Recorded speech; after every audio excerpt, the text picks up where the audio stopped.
Hey there, data lovers, and welcome to another I Love Data Fridays podcast here at the International Data Evaluation Center at The Ohio State University.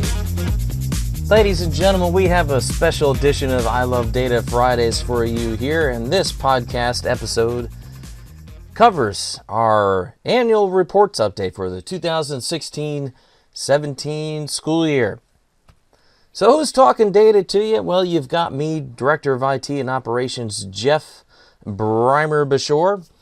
And today, when we talk data, we've got two sections to our annual reports update. The first part is our overview of what reports are being produced by IDEC this year. And I will tell you that there aren't any changes to the reports that we are producing. So I would say, if you're a new teacher leader, this first section of the video is probably good for you to watch to get an idea of what reports that you can expect from IDEC. Veteran teacher leaders, you're more than welcome to watch this part of the podcast. I'd love to have you do it. But if you're just wondering what changes we've made for this year, then you can move to this part of the video, and I'm going to flash the time on which you can fast forward to in the video on the screen now. So veteran teacher leaders, if you want to see what's different, just fast forward the video to that time point. But new teacher leaders, please, I encourage you to also watch what changes we've made for the 2016-17 school year. So two things being talked about. Just an overview of what all is produced by IDEC and some changes that we've made for the 2016-17 school year. So let's get right to it. So let's talk about the year-end data submission review. So when your data are complete, your teachers have finished entering their data, it's up to you, the teacher leader, to click the check and submit button. And you'll find this button on the data and school assignments page, right where your teacher leaders enter your student data and teacher data, and you'll click on that. And what this does is this will run you through a series of steps to check your data for big errors.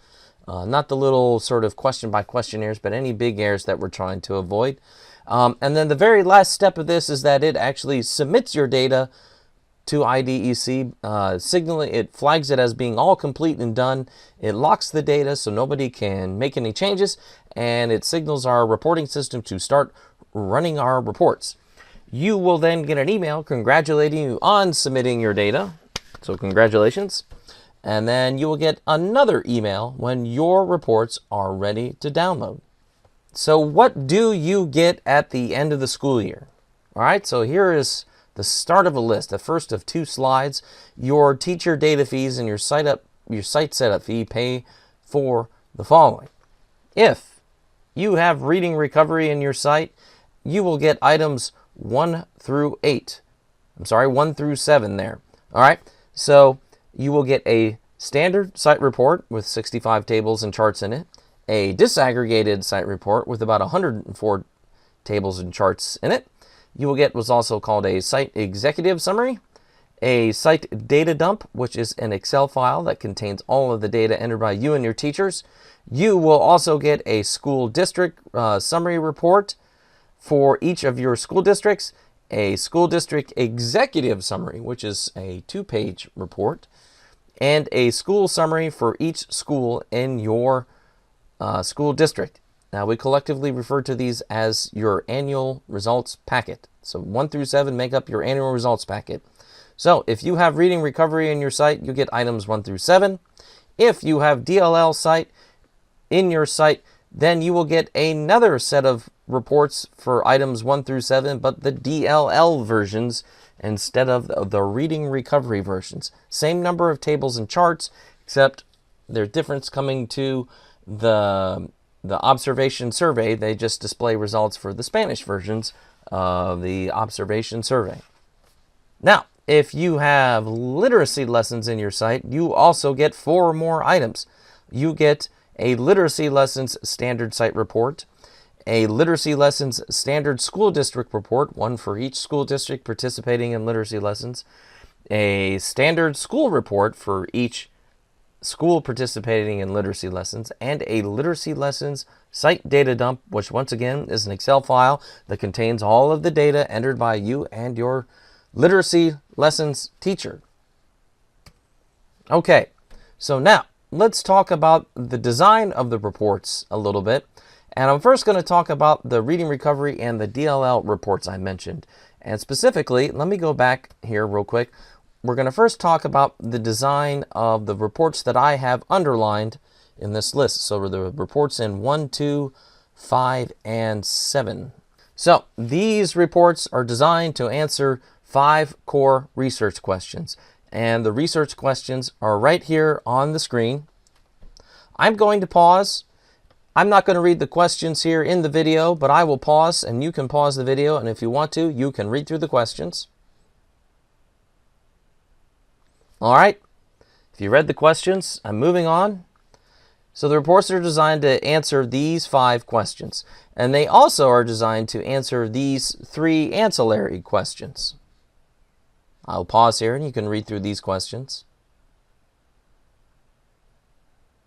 So basically, in your standard site report, you have one section dedicated to each question. All right? So for question number 1, we have section number 1, and the tables in that part of the report are labeled 1.1, 1.2, 1.3, and etc. So tables that answer research question number 1, which you looked at earlier, are labeled with 1.1, 1.2, 1.3. Sections in table 2, which answer question 2, are labeled with 2.1, 2.2, 2.3. All right, and so on and so forth. All right, now, so this site report has 2 parts. Part 1 of the standard site report contains all of the tables and charts, plus some narrative text that can be customized by you. So this is going to come to you as a Word document, and you can customize it. All right, so now part 2 of this report just contains the tables and charts again. They're just repeated, but this time without the narrative text. So it's meant to, like, if you wanted to print this whole report off, you could just print out your tables and charts and have them sitting next to you, and then start editing the narrative text using just the tables and charts as a guide, or to think of ideas and to look at it as you're writing your site report. So this is just an example from a site report. On the left side here, we have these I think are figures 2.1 and figure 2.2. You'll notice that we have the figures, and there's actually some tables in there too, but in between the figures and tables there are some narrative text. So the beginning part of this report, the first section, has that narrative text. Then all the tables and figures are repeated again, but without the narrative text. All right, so we see that in the second portion, there is no narrative text between these tables and charts. All right, so now you have another type of report that you're going to get is your disaggregated report. Now, if you're a new teacher leader, you might have heard other veteran teacher leaders say many nasty and mean things about our disaggregated report, because boy, it's big and long, but I'm going to tell you how the disaggregated report works and how it can be your friend, and it's not that mean and nasty. So first of all, what is the difference between aggregate and disaggregate data? So aggregate data, in your standard site report, we look at data mostly at what's called an aggregate level. We don't break it down by specific categories. We kind of just lump all the results together and look at the results as a whole. So for example, down below there in these 2 tables, we have a table 2.1 and a table 2.1.1. And in table 2.1, we are looking at the number of children and the percentage of children who are in different intervention statuses. So like kids who are discontinued, recommended, incomplete, moved, and none above. All right. So this just reports it for the whole site. It's not breaking it down into subcategories or anything like that. All right. So that's aggregate. Below, we have the same table, same design with the number and percentage of kids in each of our end of program statuses, But in this case, it's broken down by race ethnicity. It's been disaggregated by race ethnicity. All right, so our disaggregated reports break down your results by different categories. These reports have 104 tables and they don't contain any narrative text.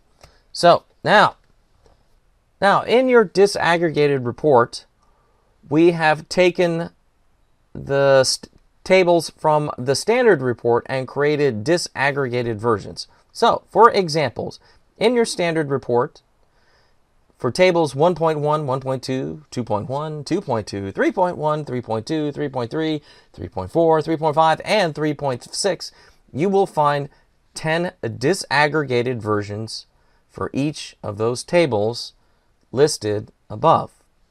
For tables 4.1 through 4.6 and table 6.1, you will find 2 disaggregated versions of each table in the disaggregated report. How do we disaggregate the data?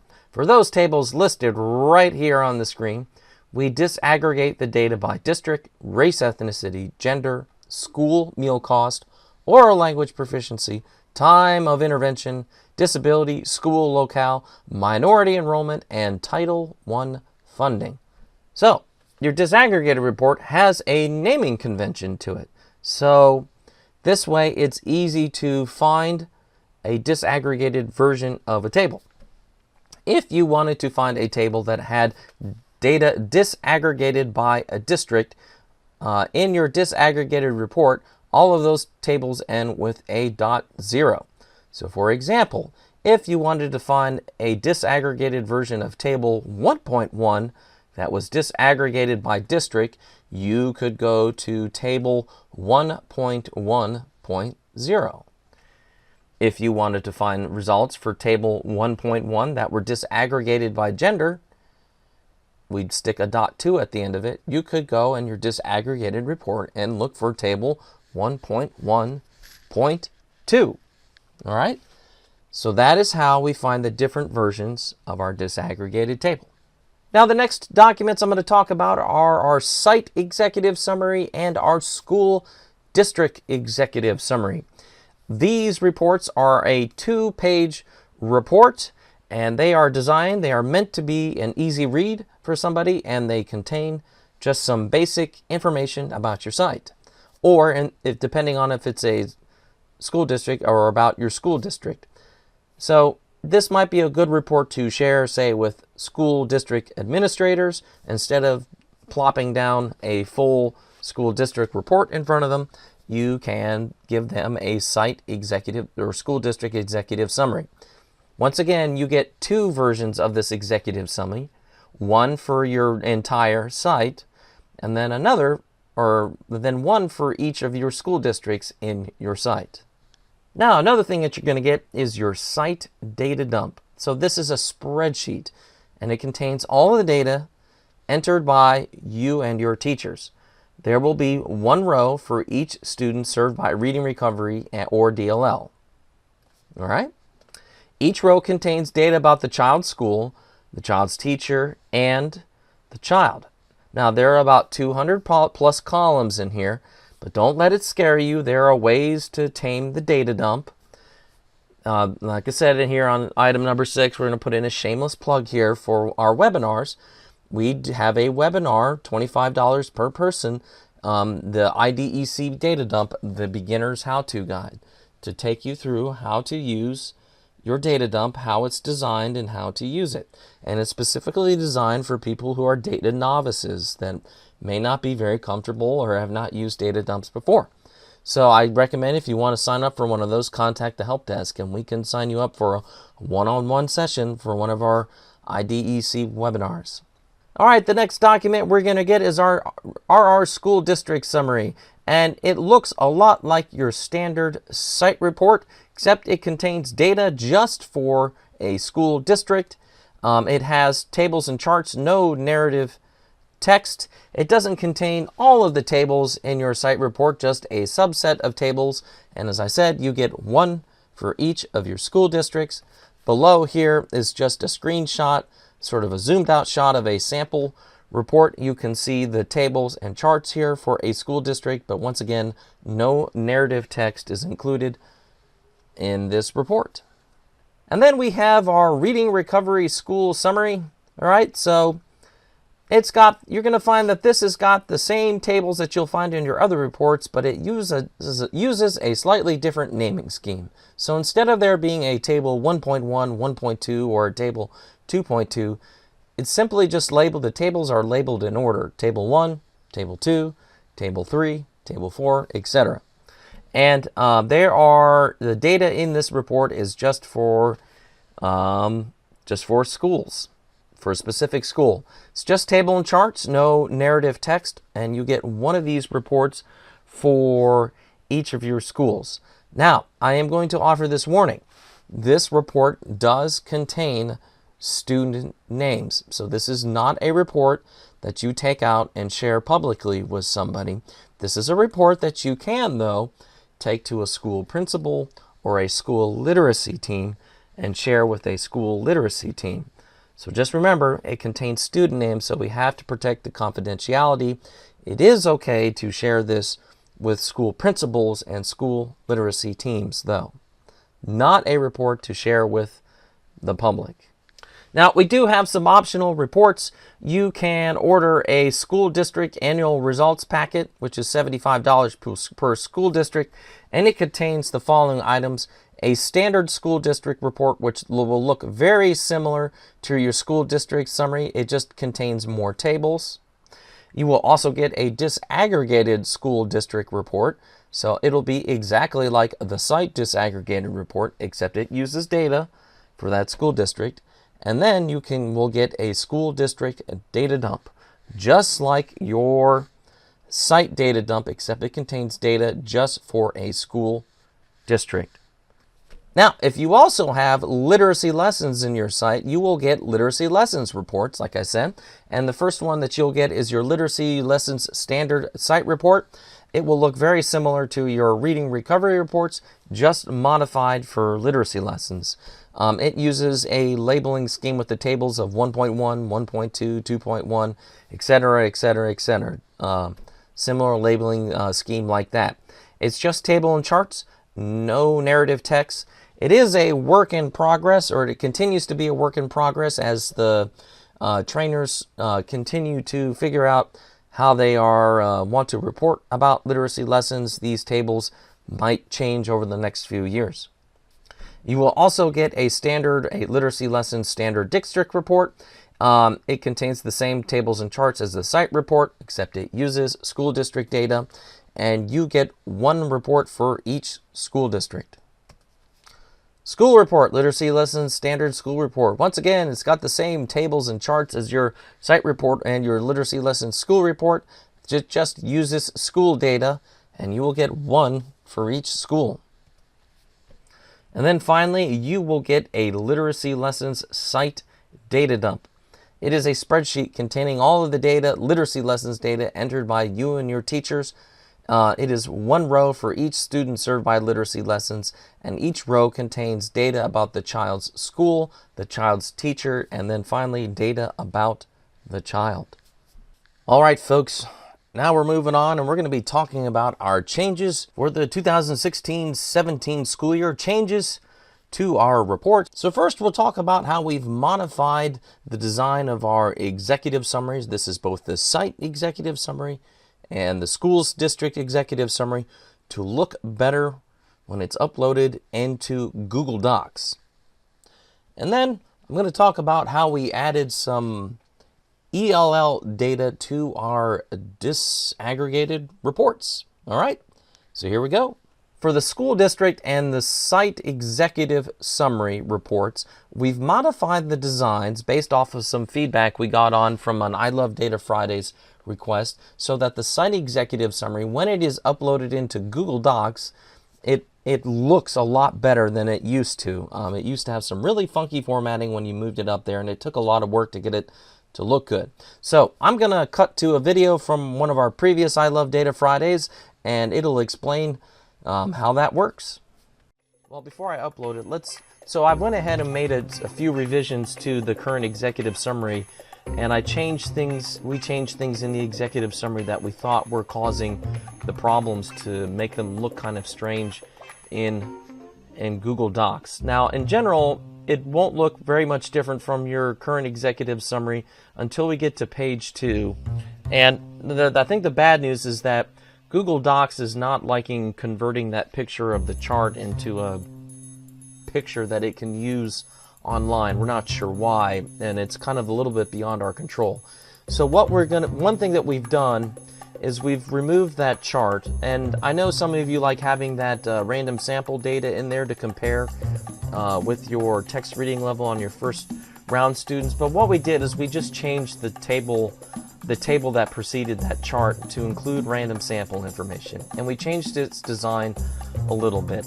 So this table now has 3 columns at the top of fall scores, mid-year scores, and year-end scores. And this is for children who entered in the fall and reached average. These are for discontinued children who started in the fall. All right? And this table is going to compare them to the average first grader. That's our random sample, the average first grader. So for now, we can see that we have each of the 6 tasks of the observation survey right here. And then for each task, you have your reading recovery children score, and then what the average first grader did. So you can see that growth that the reading recovery kids are making compared to the average first grader. So once again, like if we look at writing vocabulary, this is the growth of the for kids who were first round discontinued in reading recovery. This is the growth for the average first grader at fall, mid-year, and year-end. And like I said, we made some design changes in the report to help it upload. So I'm going to put my money where my mouth is. Let's upload this report and see. It should upload much better. Let's get that button, the new file upload. I'm not going to take the original. I'm going to take this new one that's using the new format. And it's uploading. Give it a second to convert. There it is. Now I am going to open with Google Docs.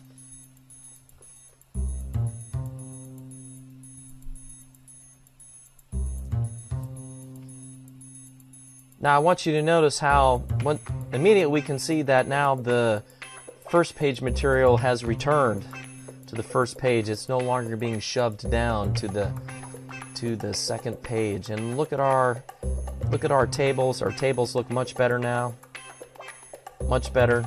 They aren't just all over the place and have strange extra lines in them. They're looking much better. And since we don't have any pictures or any charts, we don't have to worry about the charts looking funny.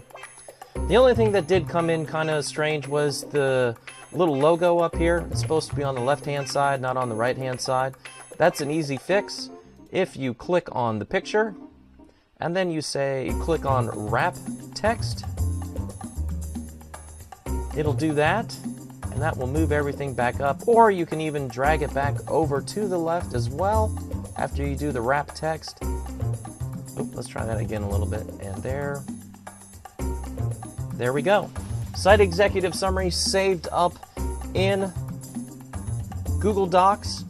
This will be available starting this year when your reports. Now, let's get to our last section here, our ELL data in our disaggregated reports. So, we are going to be adding some ELL data to a few of our tables in the disaggregated report this year.